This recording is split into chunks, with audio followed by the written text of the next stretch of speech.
हाच तो आहे धम्मराजिका स्तूप. ऋषीपतन मृगदाय वनामध्ये सारनाथ येथील धर्मराजिका स्तूप आपण बघत आहोत.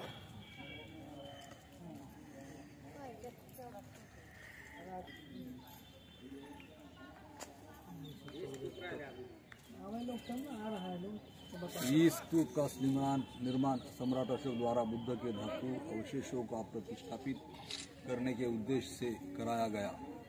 उल्लेख है कि सम्राट अशोक ने बुद्ध के 8 मूल स्तूपों में 7 धातु स्तूपों को खोलकर नागों के घेरों से सुरक्षित रामग्राम के स्तूप को छोड़कर धातु अवशेष एकत्रित कर हजारों स्तूपों का निर्माण कराया.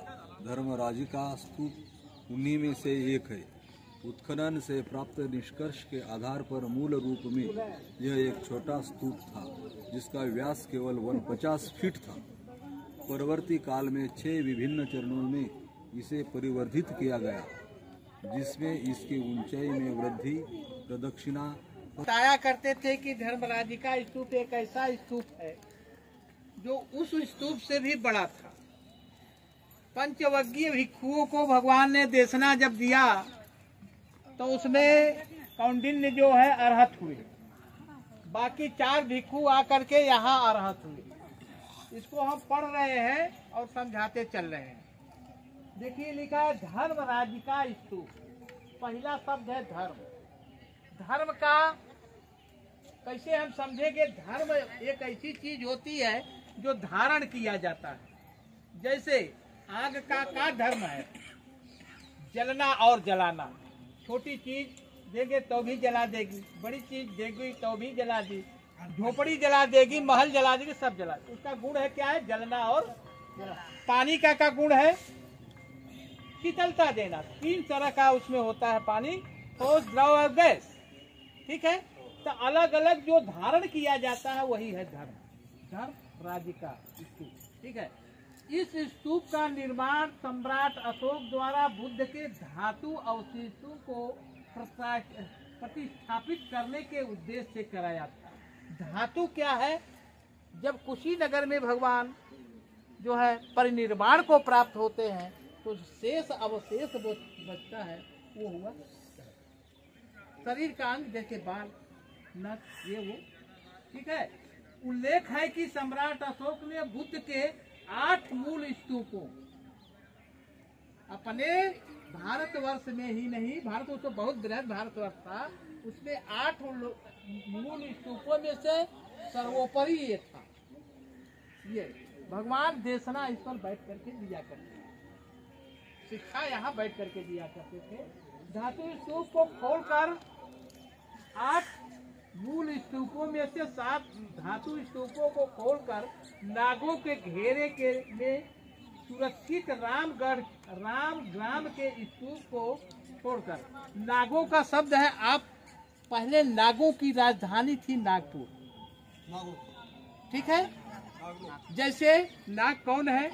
वासुकी नाग, तक्षक नाग, यह है ना, उसी के वंशज हम लोग हैं. भगवान बुद्ध का जो धर्म स्वीकार किया है नागपुर में बाबा साहब अम्बेडकर ने, तो बहुत सोच समझ कर किया है. उसके हम लोग वंशज हैं नागों के. लेकिन क्या करें,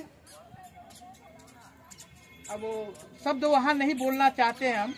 व्यवस्था के अनुसार हम लोगों को इतना नीचे धकेल दिया गया, परिणाम हुआ कि आज हम लोग वही बने रहे. माने ब्राह्मणवादी व्यवस्था की तरफ हम इशारा कर रहे हैं.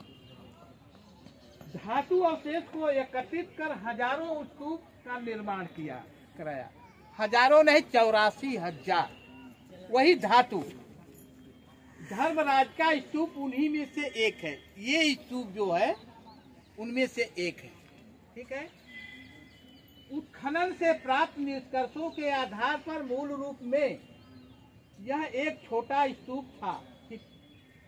छोटा शब्द दिया गया है जिसका व्यास 49 व्यास, ये जो चारों तरफ है 49 फीट था. परवर्ती काल में 6 विभिन्न चरणों में इसे परिवर्धित किया गया जिसमें इसकी ऊंचाई में वृद्धि प्रदक्षिणा का पथ का निर्माण तथा बाद में प्रदक्षिणा पथ का मेधी में परिवर्तन और चारों दिशाओं में प्रदक्षिणा पथ के ऊपर चढ़ने के लिए एकाश सीढ़ियों का प्रावधान प्रमुख है। इस पर चढ़ करके सीढ़ी ऐसे बोली जाती है। कितना ऊंचाई थी? अच्छा, उपलब्ध साक्ष्यों से पता चलता है, जो साक्ष्य मिला है खुदाई में, जो साक्ष्य मिला है, जैसे यहाँ 3-4 पुरातत्ववेत्ता, ठीक है, कि यह एक विशाल स्तूप था। विशाल शब्द दिया देखो, है, जो दुर्भाग्यवश काशी नरेश, बनारस के राजा काशी नरेश कौन है देखिए, राजा चेत सिंह।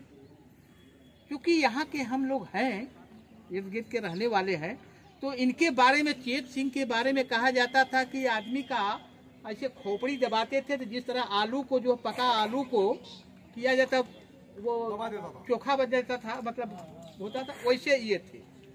चेत सिंह के दीवान जगत सिंह, राजा चेत सिंह के कौन दीवान है? जगत सिंह द्वारा भवन का निर्माण सामग्री का दोहन करने के उद्देश्य से इसका दोहन कर लिया। जैसे वो स्तूप खड़ा है वैसे ही उससे बड़ा स्तूप ये था, तो इसके एक एक ईंट उठवा करके ले गए। समझ रहे हैं? अब आगे देखिए, 1749 ईस्वी में निकृष्ट कर दिया गया। इस दुखद प्रक्रिया में प्रस्तर पेटिका में रखी हुई हरे संगमरमर की धातु की मंजूसा, हरा रंग की मंजूसा थी, यानी पेटी, उसमें रखा हुआ था कुछ, जैसे अवशेष हुआ।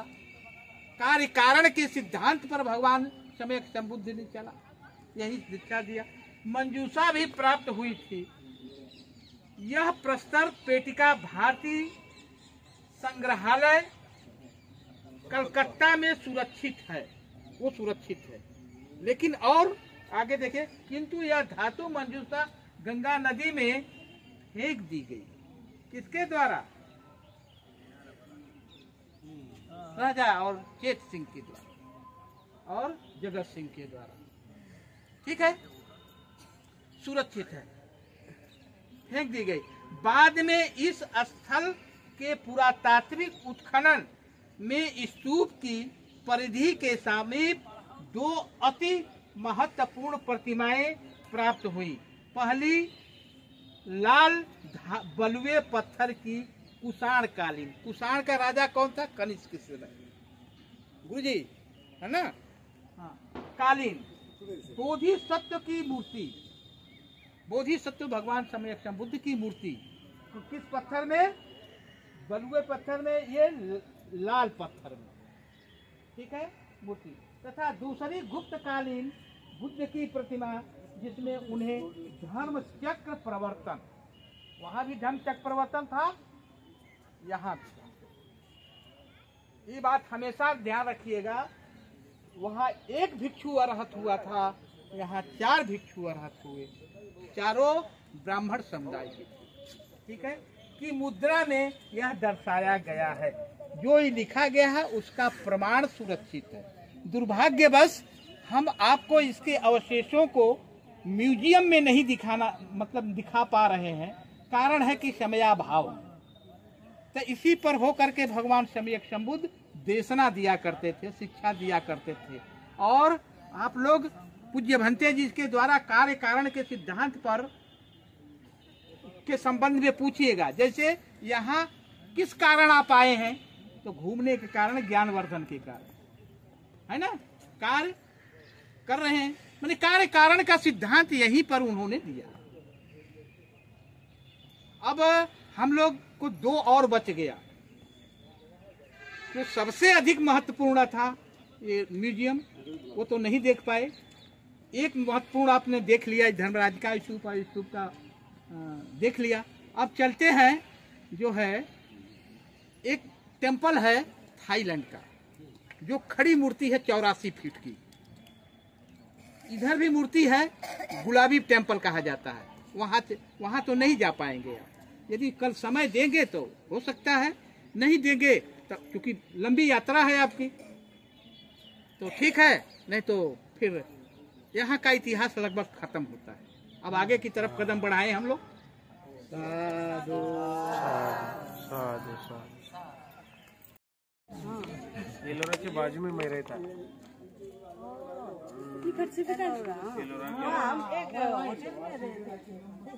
हाँ हाँ, या नमस्ते करते। अगर कांटेक्ट रहता है तो इधर भी बहुत तरह श्री साई बोला था भी एक जी हाँ, ये काशी बनारस हाँ, यहीं से मोदी जो है चुनाव लड़ते हैं। एलोरा के बाजू में मैं रहता है, वहाँ बहुत सारा बिहार है, 5 एकड़ जगह है और विदेश के लोग आने वाले सब अपने तरफ आते हैं।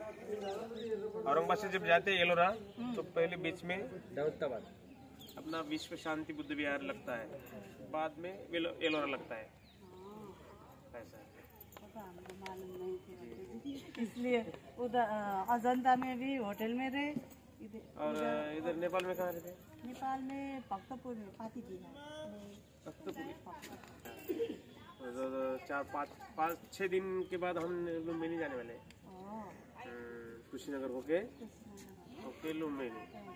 हम लुम्बिनी से कुशीनगर, कुशीनगर श्रावस्ती, लखनऊ से आगरा, आगरा से उधर ऐसा होके तुम आए इधर। संकिसा, अब यहाँ से